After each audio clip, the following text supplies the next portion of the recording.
Hello बच्चे बच्चे अभी आप लोग का एग्जामिनेशन चल रहा है और नो डाउट आपके पास बहुत ही कम समय है। अब आपके पास मात्र अभी 12 तारीख हो रहा है, तो 12 तारीख का रात आपका अपना है दोस्त, इसमें इसको पूरा यूज करने का ज़रूरत है। रात सोने के लिए अब नहीं बना है दोस्त। जो भी एग्जाम नहीं हमारे भैया दीदी जो भी हमारे 12 के सुन रहे हैं, रात अपना सोने के लिए अब नहीं बना हुआ और ना तो चैट करने के लिए बना हुआ है। उनसे अब 16 तारीख के बाद फिजिक्स में मेरे पेपर का हो जाए तब मैं तो कहूँगा एग्जामिनेशन के बाद आप अपने वालों से बाद में बात कर लीजिएगा। रात अब पढ़ने के लिए बना हुआ है, एकदम से लेट नाइट तक पढ़ाई कीजिए। और बच्चे मैं बार बार बोल रहा हूं कि अभी MCQ तो मैं करवा रहा हूं, इस MCQ पर ज़्यादा भी ध्यान दीजिए। लेकिन आप अपने से अभी आप क्या कीजिए कि मैं इंपॉर्टेंस क्वेश्चन का लिस्ट आप लोग को प्रोवाइड कर चुका हूं। मैं इंपॉर्टेंस क्वेश्चन का लिस्ट प्रोवाइड कर चुका हूं। वो सारे इंपॉर्टेंस क्वेश्चंस के जो लॉन्ग क्वेश्चन है, जो सब्जेक्टिव है, जो 3 मार्क्स के क्वेश्चन है और जो 5 मार्क्स के क्वेश्चन है, इन क्वेश्चंस पर अभी ज़्यादा फोकस करने का जरूरत है।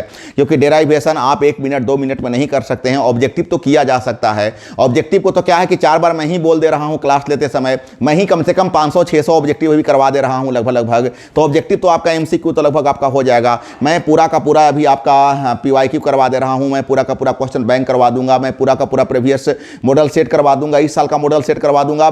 जितना भी PYQ जो टॉप क्लास का क्वेश्चन है वो सारा का सारा मैं करवा दूंगा। तो ये तो अभी यही क्लास में ही हो जाएगा। लेकिन बच्चे मैं कितना भी सब्जेक्टिव का भाषण यहां पर दे दूं, सब्जेक्टिव मेरे भाषण देने से केवल नहीं होगा, वो तो फाइनल टच का मतलब होता है कि आप उसको कितना लिख करके आप उसका प्रैक्टिस कर रहे हैं। तो सारे बच्चे हर क्वेश्चन को 1 बार 2 बार एकदम लिखिए और जब भी बैठिए तो कम से कम 5 लॉन्ग क्वेश्चन आपको एक साथ तैयारी करना पड़ेगा।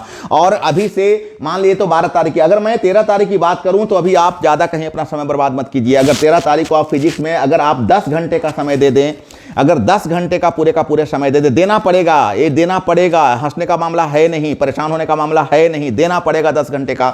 और इस 10 घंटे में हर घंटे अगर आप एक ही क्वेश्चन अगर पर डे करें, हर घंटे केवल आप 1 लॉन्ग क्वेश्चन की तैयारी करें तो कम से कम 10 लॉन्ग क्वेश्चन का तैयारी आप कर लेंगे बच्चे, आपका कल्याण हो जाएगा। ये हो गया 13 तारीख का बात। उसी प्रकार से अगर 14 तारीख का 10 से 15 लॉन्ग क्वेश्चन की अगर आप तैयारी कर लेते हैं, डेराइवेटिव क्वेश्चन का अगर तैयारी कर लेते हैं, 3 मार्क्स और 5 मार्क्स वाले क्वेश्चन का अगर तैयारी कर लेते हैं तो बच्चे आपका कल्याण हो जाएगा। आप वहां से हंसते हुए आइए। और ऐसा नहीं किए मैं लॉन्ग क्वेश्चन का डेराइव और या MCQ का तैयारी केवल आपके बल पर छोड़ दे रहा हूं।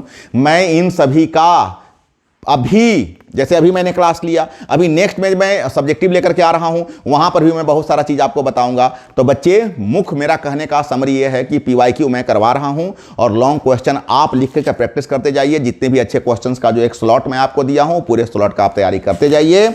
और मैं बीच बीच में आपको ऐसा आपको टिप्स मैं अभी पर डे 1 से 2 टिप्स आपको मैं देते रहूंगा। Okay, bye bye.